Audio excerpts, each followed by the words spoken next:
पिला माने तम समस्त को मु स्वागत करछु मो YouTube चैनल तो +2 सेकंड इयर आर्ट्स तो पिला माने तम मानकर जहार हिस्ट्री अच्छी तो हिस्ट्री गोटे लॉन्ग क्वेश्चन तो जोटा सेट जो प्रैक्टिस सेट पढ़ाला ता गोटे लॉन्ग क्वेश्चन थिला एवं एटा मध्ये सिलेक्शन क्वेश्चन तम एग्जाम रे पाई जिवो कोन ना कलिंग युद्ध कारण फलाफल कोन तो एटा मौर्य शासन देछि ना तो एटा स्किप कर दबा तो कोन देछि क्वेश्चन ना कलिंग युद्धर कारण फलाफल को हमें आलोचना करिया तो बहुत गुरुत्वपूर्ण क्वेश्चन तो चलो हमें स्टार्ट करबा समस्त को जय जगन्नाथ जय श्री राम पिला माने तो चलो हमें स्टार्ट कर तो आंसर कोन देछि ना एक ऐतिहासिक व्यक्तित्व हिसाब रे सम्राट अशोक केवल भारत इतिहास नुहे समग्र विश्व इतिहास रे निजर नाम को स्वर्णाक्षर रे लिपिबद्ध करछन माने कोन ना एक ऐतिहासिक व्यक्तित्व हिसाब रे किए ना अशोक कलिंग युद्ध किए करथिले ना अशोक सम्राट तो अशोक केवल से भारत आम भारत इतिहास नुहे से कौन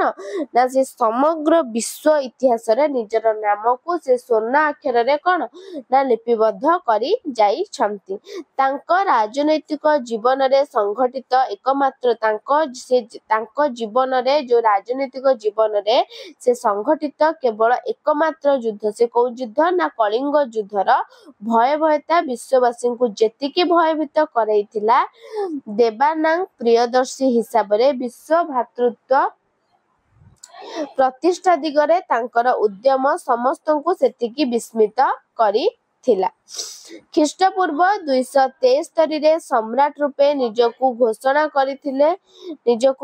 करथिले मध्य भातृत्व विवाद रे लिप्त रही ख्रीष्टपूर्व 269 रे सिंहासन रे अभिषिक्त होइथिले राजत्वर द्वादश वर्ष रे एवं अभिषेकर अष्टम वर्ष रे अर्थात ख्रीष्टपूर्व 261 रे अशोक कलिंग आक्रमण करथिले कलिंग युद्ध परे से चंडाशोकरु धर्माशोकरे परिणत से कलिंग युद्ध पर से कौन होइतिले पिला माने ना चंडाशोकरु कौन ना धर्माशोकरे परिणत होइतिले उपगुप्त नामक जने बौद्ध सन्यासी द्वारा बौद्ध धर्म रे दीक्षित होई एहार प्रचार प्रसार पई अशोक मनोनिवेश करथिले तांकरी उद्यम रे रुद्धि मंत होइतिला भारतीय कला स्थापत्य साहित्य एवं कौन ना संस्कृति नेक्स्ट तापर आसला कलिंग युद्धर कारण कौन ना कलिंग युद्धर कारण कलिंग युद्ध केवल भारत इतिहास नुहे कौन ना समग्र विश्व इतिहास एक विशिष्ट घटना रूपे परिगणित ख्रीष्टपूर्व 261 रे इतिहास प्रसिद्ध कलिंग युद्ध संघटित होइतिला केतेरे कलिंग युद्ध होइतिला पिला माने ना 261 रे एटा नोट करि लेख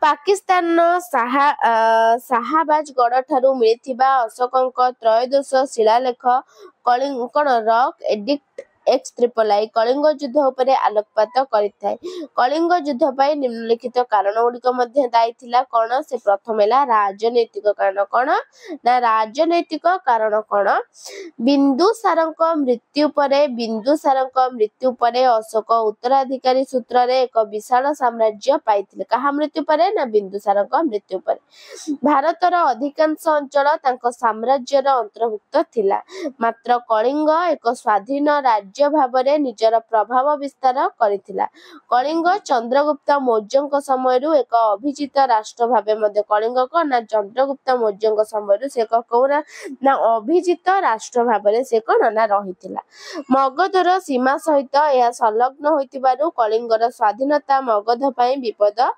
सदृश थिला अशोकଙ୍କର आशंका थिला जे कलिंग दक्षिण रे चेर चोल केरली पुत्र आद्य राज्य सह संपर्क स्थापना करी मगध पई विपद सृष्टि करि पारे तेनु अशोक कलिंग आक्रमण करथिले तेनु कोन पई ना अशोक कलिंग आक्रमण करथिले नेक्स्ट कारण होची अर्थनैतिक कारण कोन अर्थनैतिक ना कलिंग एक समृद्धिशाली राज्य थिला एठारे अनेक बंदर थिला ओ समुद्र तटवर्ती होइथिबारु कलिंगर बणिक माने दक्षिण पूर्व एशियार राज्य मानक सह व्यवसाय वाणिज्य करुथिले स्थल पथरे मध्ये उत्तर भारतरु दक्षिण भारत को थिबा वाणिज्य पथ कलिंग मध्ये देई जाइथिला तेनु मगध पई एहा अनुकूल नथिला अर्थनैतिक दृष्टिकोणरु कलिंगर धनरत्न वाणिज्य पथ अधिकार करिया पई अशोक कलिंग आक्रमण करिवा निमंते आबगर होइथिले तापरे नाग उपाख्यान कोन ना तिब्बतीय ऐतिहासिक तारनाथଙ୍କ ବର୍ଣ୍ଣନାରୁ ଜଣା ଯାଏ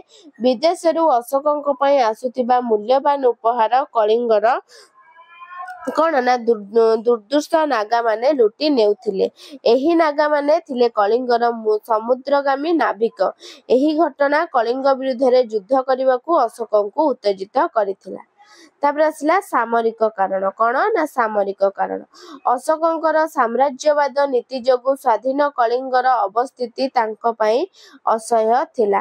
ସାମରିକ ଦୃଷ୍ଟିକୋଣରୁ କଳିଙ୍ଗ ମଧ୍ୟ ଏକ ଶକ୍ତିଶାଳୀ ରାଜ୍ୟ ଥିଲା। ଐତିହାସିକ ପ୍ଲିନି କଳିଙ୍ଗର ସୁଦୃଢ଼ ସେନାବାହିନୀ ସମ୍ପର୍କରେ ବର୍ଣ୍ଣନା କରିଛନ୍ତି। ତେଣୁ ଅଶୋକ କଳିଙ୍ଗର ସ୍ୱାଧୀନତାକୁ ବିଲୋପ କରିବା ପାଇଁ ବଦ୍ଧପରିକର ଥିଲେ। ନେକ୍ସଟ, କାରୁବାକି କିମ୍ବଦନ୍ତୀ। ଅଶୋକଙ୍କ କଳିଙ୍ଗ ଆକ୍ରମଣ ପଛରେ ଏକ କିମ୍ବଦନ୍ତୀ ରହିଛି। ଓଡ଼ିଶାର ଉପକୂଳବର୍ତ୍ତୀ ଧୀବରମାନଙ୍କ ମଧ୍ୟରେ ଗୋଟିଏ କଣ ନା ଲୋକ କଥା ଶୁଣା ଯାଇଥାଏ। ଏହି ଲୋକ କଥା କଣ ନା ଏହି ଲୋକ କଥା ଅନୁସାରେ ଅଶୋକ କଳିଙ୍ଗର କାରୁବାକି ନାମକ ଏକ ଧୀରବର କନ୍ୟାଙ୍କ ସୌନ୍ଦର୍ଯ୍ୟରେ ମୁଗ୍ଧ ହୋଇ ତାଙ୍କୁ ବିବାହ କରିବା ଉଦ୍ଦେଶ୍ୟରେ କଳିଙ୍ଗ ଆକ୍ରମଣ ପାଇଁ ଯୋଜନା କରିଥିଲେ। ମାତ୍ର ଏହି କିମ୍ବଦନ୍ତୀର ଐତିହାସିକ ପ୍ରମାଣ ମିଳେ ନାହିଁ। ବହୁ ପ୍ରତୀକ୍ଷିତ କଳିଙ୍ଗ ଯୁଦ୍ଧ ଖ୍ରୀଷ୍ଟପୂର୍ବ 261 ଅର୍ଥାତ୍ ଅଶୋକଙ୍କ ରାଜ୍ୟାଭିଷେକରେ ଅଷ୍ଟମ ବର୍ଷରେ ସଂଘଟିତ ହୋଇଥିଲା। କେଉଁଠି ନା ଅଷ୍ଟମ ବର୍ଷରେ ସଂଘଟିତ ହୋଇଥିଲା। ଅଶୋକ ତାଙ୍କର ବିଶାଳ ସୈନ୍ୟବାହିନୀ ସହ କଳିଙ୍ଗ ଆକ୍ରମଣ କରିଥିଲେ। ଏହି ଯୁଦ୍ଧରେ କଳିଙ୍ଗର 1 ଲକ୍ଷ ଲୋକ ନିହତ ହୋଇଥିଲେ, 1,50,000 ଲୋକ ବନ୍ଦୀ ହୋଇଥିଲେ ଏବଂ 2,25,000 ସୈନ୍ୟ ଯୁଦ୍ଧ। ଏଇଟା ବହୁତ ଗୁରୁତ୍ୱପୂର୍ଣ୍ଣ ପିଲା ଯୁଦ୍ଧ। ଯେତେବେଳେ କଳିଙ୍ଗ ଯୁଦ୍ଧ ଲେଖିବ ଏଇଟା ବହୁତ ଗୁରୁତ୍ୱପୂର୍ଣ୍ଣ ଲେଖିବ ନା ଏହି ଯୁଦ୍ଧରେ କଳିଙ୍ଗର କେତେ ନା 1 ଲକ୍ଷ ଲୋକ ନିହତ ହୋଇଥିଲେ, 1,50,000 ଲୋକ ବନ୍ଦୀ ହୋଇଥିଲେ, 2,50,000 ସୈନ୍ୟ ଯୁଦ୍ଧର ପରବର୍ତ୍ତୀ ପର୍ଯ୍ୟାୟରେ ନିଶ୍ଚିନ୍ତ ହୋଇ ଯାଇଥିଲେ। କଳିଙ୍ଗ ଯୁଦ୍ଧରେ ଅଶୋକ ବିଜୟ ଲାଭ କଳିଙ୍ଗ ଯୁଦ୍ଧରେ କିଏ ବିଜୟ ଲାଭ କରିଥିଲେ ନା ଅଶୋକ ବିଜୟ ଲାଭ କରିଥିଲେ। କଳିଙ୍ଗର ରାଜାଙ୍କ ନାମ ତ୍ରୟୋଦଶ ଅନୁଶାସନରେ ଲିପିବଦ୍ଧ ହୋଇନାହିଁ। କଳିଙ୍ଗ ଯୁଦ୍ଧ ଭୁବନେଶ୍ୱର ନିକଟସ୍ଥ ଦୟାନଦୀ କୂଳରେ ସଂଘଟିତ ହୋଇଥିଲା। ଏହି ଯୁଦ୍ଧରେ ମର୍ମାହତ ହୋଇ ଅଶୋକ ଜୀବନ କାଳ ମଧ୍ୟରେ ଆଉ ଯୁଦ୍ଧ ନ କରିବା ପାଇଁ ସଂକଳ୍ପ ନେଇଥିଲେ ଏବଂ ଉପଗୁପ୍ତ ନାମକ ବୌଦ୍ଧ ସନ୍ନ୍ୟାସୀଙ୍କ ଦ୍ୱାରା ବୌଦ୍ଧ ଧର୍ମରେ ଦୀକ୍ଷିତ ହୋଇଥିଲେ। ତାପରେ ଆସିଲା କଣ ନା ଫଳାଫଳ। କଳିଙ୍ଗ ଯୁଦ୍ଧର ଫଳାଫଳ ଥିଲା ଅତୀବ ଗୁରୁତ୍ୱପୂର୍ଣ୍ଣ। ତ ଅଶୋକ ଯୁଦ୍ଧରେ ବିଜୟ ହୋଇଥିଲେ ସତ, ମାତ୍ର ଏହି ଯୁଦ୍ଧର ବିଭୀଷିକା ଓ ରକ୍ତପାତ ତାଙ୍କ ଜୀବନର ଗତିପଥକୁ ବଦଳାଇ ଥିଲା। ଯୁଦ୍ଧର ଦାରୁଣ ଦୃଶ୍ୟ ତାଙ୍କ ହୃଦୟରେ ପରିବର୍ତ୍ତନ ଆଣିଥିଲା। ଯୁଦ୍ଧ ପାଇଁ ସେ ଅନୁତପ୍ତ ହୋଇଥିଲେ। ତ୍ରୟୋଦଶ ଅନୁଶାସନରେ ଅଶୋକଙ୍କ ଅନୁଶୋଚନା କଥା କୁହାଯାଇଛି। ପ୍ରଥମତଃ ଅଶୋକ ଅନୁଭବ କରିଥିଲେ ଯେ ହିଂସା ଓ ତରବାରୀ ଦ୍ୱାରା କରାଯାଉଥିବା ଜୟ ପ୍ରକୃତ ଜୟ ନୁହେଁ। ସ୍ନେହ ପ୍ରେମ ଦ୍ୱାରା ଜୟ କରିବା ହେଉଛି ପ୍ରକୃତ ଜୟ। ସେ ଭବିଷ୍ୟତର ପୁନଶ୍ଚ ଯୁଦ୍ଧ ନ କରିବା ପାଇଁ ପ୍ରତିଜ୍ଞାବଦ୍ଧ ହୋଇଥିଲେ। ଦ୍ୱିତୀୟତଃ କଳିଙ୍ଗ ଯୁଦ୍ଧ ପରେ ଅଶୋକ ବୌଦ୍ଧ ସନ୍ନ୍ୟାସୀ ଉପଗୁପ୍ତଠାରୁ ବୌଦ୍ଧ ଧର୍ମ ଗ୍ରହଣ କରିଥିଲେ ଏବଂ ଏହାର ପ୍ରଚାର ପ୍ରସାର ପାଇଁ ଆତ୍ମନିୟୋଗ କରିଥିଲେ। ତୃତୀୟତଃ ଅଶୋକ କଳିଙ୍ଗ ଯୁଦ୍ଧ ପରେ ବିହାର ଯାତ୍ରା ବନ୍ଦ କରିଦେଇଥିଲେ ଏବଂ ବୁଦ୍ଧଙ୍କ ଜୀବନୀ ସହିତ ଜଡ଼ିତ ଲୁମ୍ବିନୀ, ସାରନାଥ ଏବଂ କୁସିନାର ଇତ୍ୟାଦି ସ୍ଥାନକୁ ଧର୍ମଜାତ କରିଥିଲେ। ଚତୁର୍ଥତଃ କଳିଙ୍ଗ ଯୁଦ୍ଧ ପରେ ଅଶୋକ ବୌଦ୍ଧ ଧର୍ମର ପ୍ରଚାର ପାଇଁ ସ୍ତମ୍ଭ, ଶିଳାଲେଖ ଏବଂ ସ୍ତୂପ ଇତ୍ୟାଦି ନିର୍ମାଣ କ୍ଷେତ୍ରରେ ଉଦ୍ୟମ କରିଥିଲେ, ଯାହା ଭାରତୀୟ କଳା ସ୍ଥାପତ୍ୟର ବିକାଶ ନିମିତ୍ତ ସହାୟକ ହୋଇଥିଲା।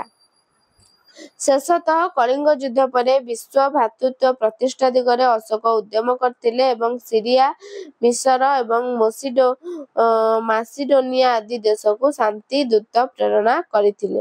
ବାସ୍ତବିକ କଳିଙ୍ଗ ଯୁଦ୍ଧ ଥିଲା ବିଶ୍ୱ ଇତିହାସର ଏକ ଉଲ୍ଲେଖନୀୟ ଘଟଣା। ଏହା ଥିଲା ଅଶୋକଙ୍କ ଜୀବନର ପ୍ରଥମ ଶେଷ ଯୁଦ୍ଧ। ଏହି ଚଣ୍ଡାଶୋକଙ୍କୁ ଧର୍ମାକର୍ଷରେ ପରିଣତ କରିଥିଲେ। କଳିଙ୍ଗ ଯୁଦ୍ଧ ପରେ ଅଶୋକ ଏକ ବିଶାଳ ସାମ୍ରାଜ୍ୟର ଅଧିପତ୍ୟ ହୋଇ ବିଶ୍ୱ ଭ୍ରାତୃତ୍ୱ ପ୍ରତିଷ୍ଠା କରିବା ପାଇଁ ମନୋନିବେଶ କରିଥିଲେ। ତ ବହୁତ ଗୁରୁତ୍ୱପୂର୍ଣ୍ଣ କ୍ୱେଶ୍ଚିନ୍ ପିଲାମାନେ। ତ ସେଟ୍ର ଯେତିକ ବି ମୁଁ ଲଙ୍ଗ କ୍ୱେଶ୍ଚିନ୍ ଅଛି ବହୁତ ଗୁରୁତ୍ୱପୂର୍ଣ୍ଣ 100% ତା ଭିତରୁ ଆସିବ। ତ ଭିଡ଼ିଓଟି ଭଲ ଲାଗିଥିଲେ ଲାଇକ୍, ସେୟାର, ସବସ୍କ୍ରାଇବ କରିଦେବ। ରହୁଛି ଧନ୍ୟବାଦ। ଜୟ ଜଗନ୍ନାଥ, ଜୟ ଶ୍ରୀରାମ, ରାଧେ ରାଧେ।